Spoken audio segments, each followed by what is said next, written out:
Hello. This program contains discussion of child sexual assault and abuse, which may be upsetting for some viewers.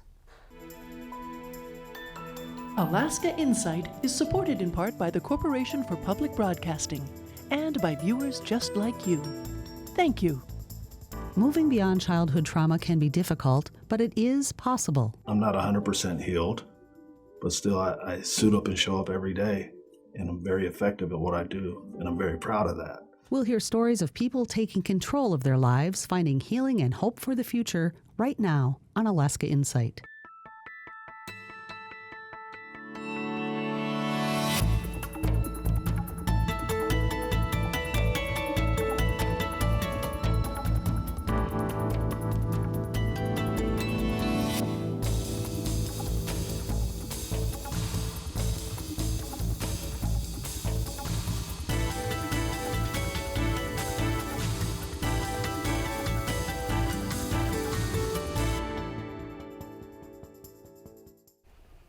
Good evening.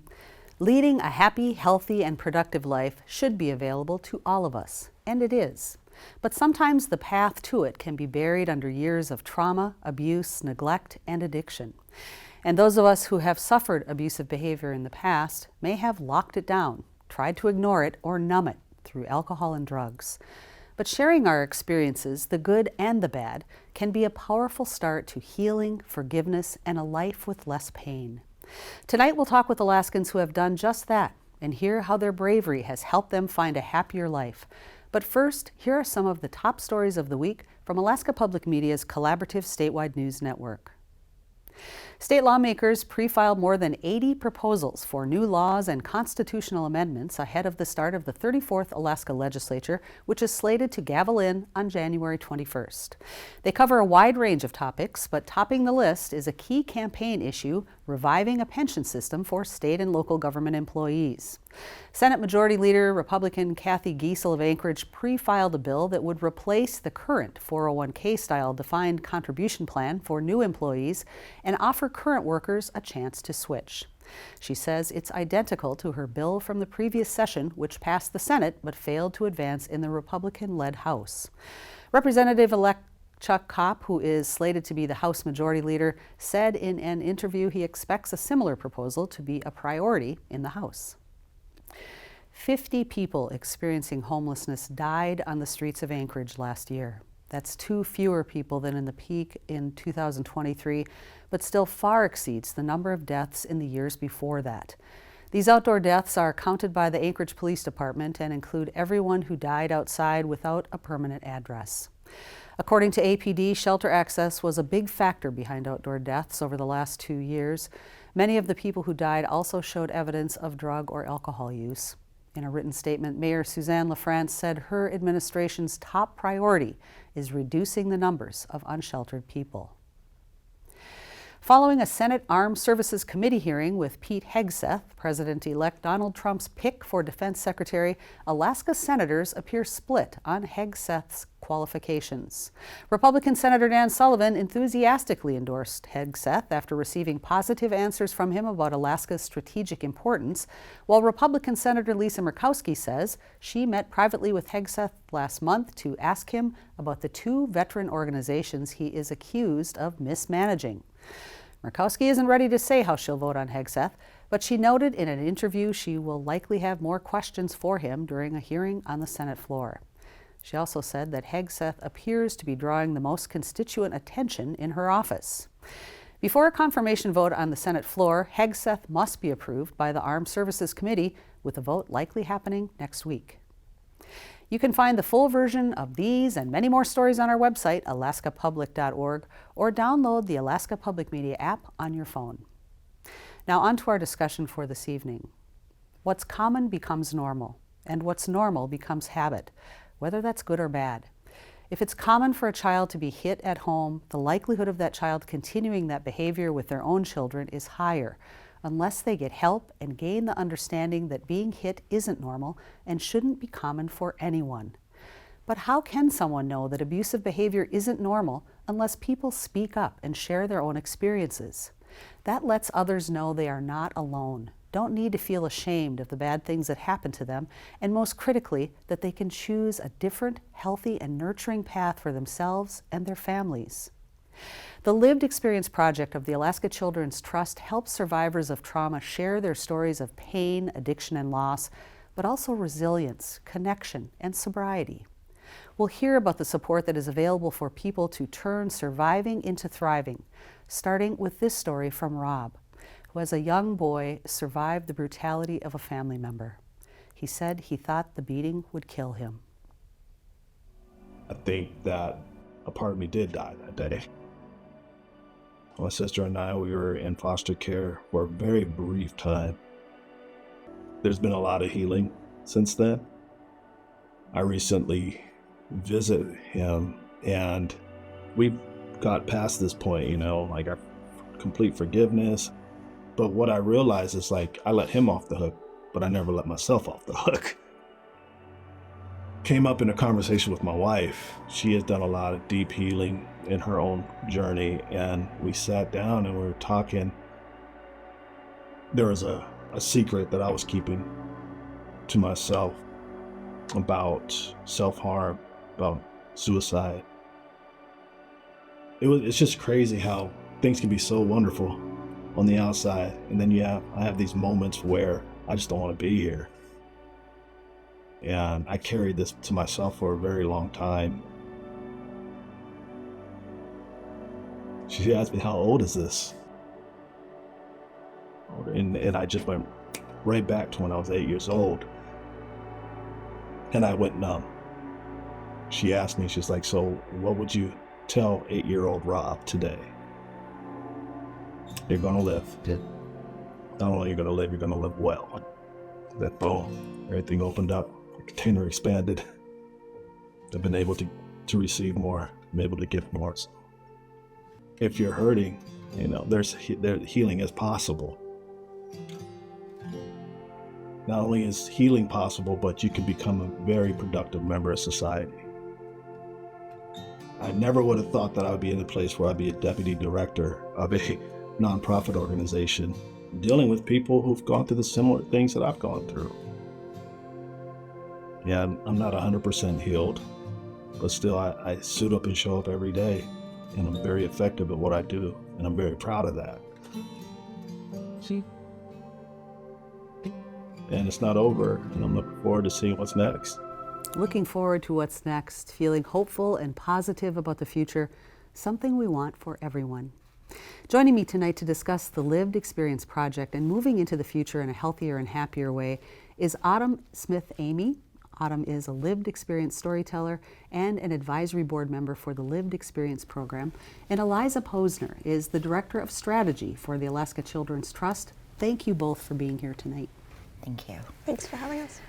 Autumn, I want to start with you. Tell us about your own journey from surviving to thriving and how Covenant House helped you while you were in California. Yeah, I was a foster youth. I am the second eldest of 7 children. My brothers and sisters were removed when I was about 14, 15 years old. I was not at home at the time because the child abuse was so bad that I had run away prior to my siblings being abused. And then I was pretty much enticed by an adult to go to California. I was told there would be work there. I could be, taking care of myself instead of in foster care and all these things. So a transport ticket was bought for me to a one-way bus journey to San Francisco, and that's where things went from being bad to worse. And so I was put in a situation that today would be defined as human trafficking. And so I wasn't free to leave my situation. I wasn't free to keep any earnings from my working at the time. I wasn't free to just kind of like roam as I pleased without being sort of under threat of duress or harm. And at some point I ended up in Santa Monica.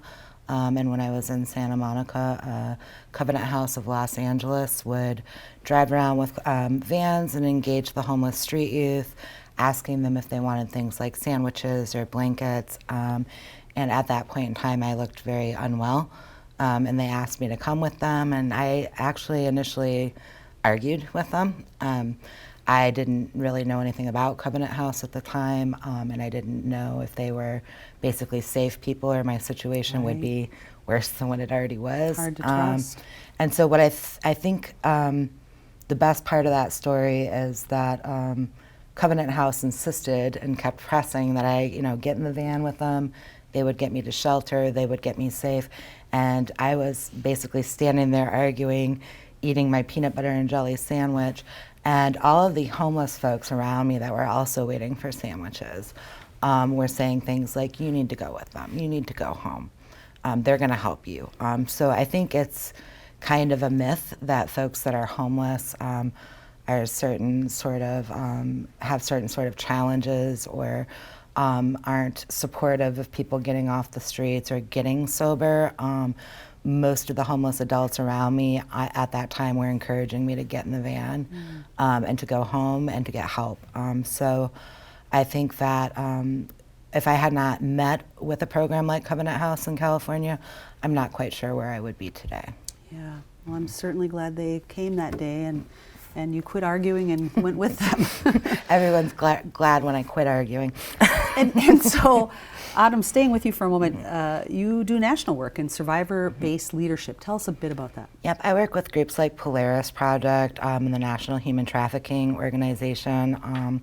I was just recently awarded Atlas Project, which allows for survivor-led leadership programming here in Alaska. And so there will be quite a bit of that forthcoming. But in those programs, it's really important to have survivors leading because they have the lived experience and they sort of know the nuances of other people's victimization or struggles or what they've gone through over a course of time.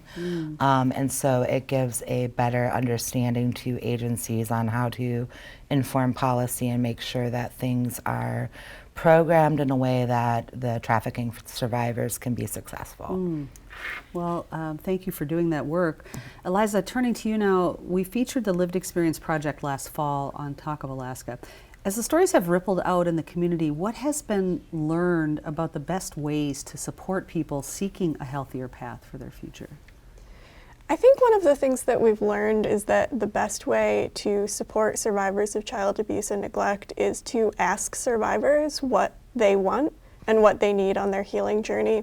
The whole reason that we did this project was because we really believe that survivors of child abuse and neglect are experts in their own stories and that it's really important to turn to them to learn more about how we can best, as a state, promote healing for individuals who have endured these experiences. I'm a little bit surprised to hear you say that we need to hear from them because of course we do, but also if someone is still grappling with so much past trauma, how difficult is it for them to even know what they need or to advocate for themselves? It can absolutely be difficult, but I think that even people who are still struggling along their healing journey, they need the support of knowing that the individuals in their lives want to listen to them and hear from them. And that is absolutely important for everyone to feel like they have that network of social support. It's also really important in the prevention of child abuse. We know that healthy, positive relationships are key in preventing abuse and neglect. And so both for survivors and before abuse happens, if we can offer that support, it makes all the difference in people's lives. And also, if someone has been abused for a long time and had their power taken away from them, the first thing you want to do is help them get their power back and make their own decisions, right? Absolutely. Is this project a creation of the Alaska Children's Trust, or did you model it on something else? So the Alaska Children's Trust is a chapter of Prevent Child Abuse America, and we did talk to the state chapters in several other states about how they've incorporated lived experience into all of their work. And one of the key things that we learned both by talking to those other chapters and other organizations in Alaska is that it's so important to incorporate lived experience voices from the beginning, which is why we created that Project Advisory Board, which is a statewide group of Alaskans who've experienced abuse and neglect and are also family members of those who've experienced abuse and neglect, who could really talk about how we could do this project in the right way. Autumn, talk about the need, because we know that it's not just the person it's the family, it's the community. Talk about that need and how you think about that when you're working with someone. When I'm working with families and children, I think of the impact of their experience in their nuclear family, their extended family, and how that experience is going to filtrate into the community. So, for example, if well, I want to preface the comment by saying not every child abuse victim has the same experience, and not everyone's obviously at the same level in their healing journey. But when a child abuse victim doesn't receive the support that they should have, whether or not they're a child and or they age out of a system or they're an adult, what they've learned is what they've learned. So they're not improving life skills. They're not feeling supported by other people. They're ashamed to talk about their struggles. And so what that does is it just kind of leaves them alone and unable to sort of ping off other people and receive feedback on their life skills or clarity on their struggles, or even knowing that they're not the only one at that point. And so, you know, working with families to be able to make sure that everyone understands that what children receive in their nuclear family is what they're going to eventually put out into the community. And so if the community is not supportive and or receptive to supporting people on a healing journey, or to supporting people in learning life skills, or to giving them feedback or space to talk about the things that happen to them, they're really stunting that person's growth. And so that person can't ever really heal because they don't really have any skills to do so, and they don't have any support to do so. So important. Thank you. We heard Rob's story at the beginning of the program. Let's hear another lived experience narrative from Gay. She says she is no longer a slave to drugs. She's celebrating more than 2 years, I imagine by now, because that video's been out a bit, more than 2 years of sobriety, so we're happy for her about that. She says her mother apologized to her on her deathbed for hurting her as a baby. When Gay was 2 years old, her parents were fighting. She said she was screaming in her crib, wanting them to stop. I don't know who hit me, but I do remember the warm taste of blood in my mouth as it dried up in my hair the next day. Unsure of how long I laid there before someone eventually cleaned me up. From that day forward, I was never the same. I was number 15 out of 17 kids. I never had a book read to me, and I was never tucked in at night. I never had a hug. I never heard the words, "I love you." But by the age of 4, I would wake up with no one around to feed me. Growing up, I was always bothered by the monsters in the house. The sexual abuse has been there for as long as I could remember. At the age of 5, I was smoking cigarettes. At the age of 6, I was smoking pot. At the age of 8, I was stealing beers from fishing boats. By the 8th grade, I was smoking pot and drinking while going to school. I ended up dropping out that year. I had anger problems, more like rage. Because I was never cared for, I spent over 50 years in addiction. Today is a new day. I now feel loved. I know in my heart I am a survivor. Such a powerful story. All of these stories are so deeply affecting, but I had to listen to this one a few times so that I could get through without tears, listening to so much trauma that Gay experienced. But she still found a path to love and a new day. She embraces being a survivor. But Eliza, talk about the importance and how people can move from surviving to thriving. Well, I think that it looks different for everyone. Like Autumn said, everyone's healing journey is different. But one of the things that I love that Gay talks about later in her story is she says, when things get tough, I think of my grandchildren. And having those positive relationships, just positive things in your life to look forward to, is so important to thriving. Mm-hmm. Autumn, pick it up there, your thoughts about getting out of fear and anxiety mode to more calm. just ending abuse doesn't end those feelings of fear or insecurity. No, like I said, those types of skills are life skills. And if you don't have parents to teach you those qualities and you don't have a support system and you're not allowed to talk about what happened to you for fear of shame or retaliation or judgment, you're not building those skills because you can't really work through that process at all. And so when you lack those skills, you kind of remain stagnant and stuck at wherever your level is once you've left that situation. And so it's really hard to build that up if you're ashamed to talk about it or if you can't receive support. And also just getting to that point where you can feel some sort of inner security, I'm sure is a different timeline for everyone based on what their experience was and who their support system is. Yeah, and I often say that it's a lifelong journey. So, once this has happened to you, there isn't, a magical moment where poof, you're fully healed. It's work. It's the same as when you're a recovering substance misuser. You forever have to work on the skill set that prevents you from relapsing, and you forever have to work on the skill set that improves your life. And it's the same for people that are recovering from victimization, is they have to learn new skills, they have to learn new things about themselves, and they also have to grieve the loss of who they thought they were going to be at some point. And they have to be able to process that in a way that like you said, leans towards having some sort of hope in the future. Eliza, trust is difficult for people, as we know, who have had abuse perpetrated against them, especially if it's someone who should be a protector in their life. How can we best help children who may be quiet and afraid to tell someone what's happening to them? I think the best thing that adults can do is just to be that safe, supportive person for a child. And that just means showing up. Like you said, for children who've experienced abuse, opening up could be very difficult for them. And so just being a consistent force in a child's life is really important, because abuse and trauma are things that can make a child's life seem extremely inconsistent and they don't really know what to expect. But also showing up for entire families, not just children, to support parents in getting what they need to thrive and support their children.